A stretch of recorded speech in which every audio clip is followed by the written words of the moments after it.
Hello guys, ayan, gumawa po ako ulit ng tinapay. Ayan, na-rice na natin ang ating dough.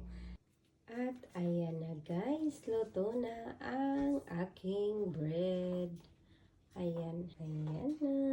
Marami po akong nagawa na bread guys. Yung iba guys, walang palaman. Walang cheese yan kasi gusto din ng mga anak ko yung walang palaman. Palalagyan na lang nila ng palaman bukas. Ayan. Ayan guys. Meron ng pang breakfast bukas. Pero ngayon, kakain din kami ngayon. Ayan, gabi na po dito sa amin. Ayan. Kain po tayo guys. Ayan, marami pong salamat sa lahat ng mga nanood sa aking videos. Bye-bye!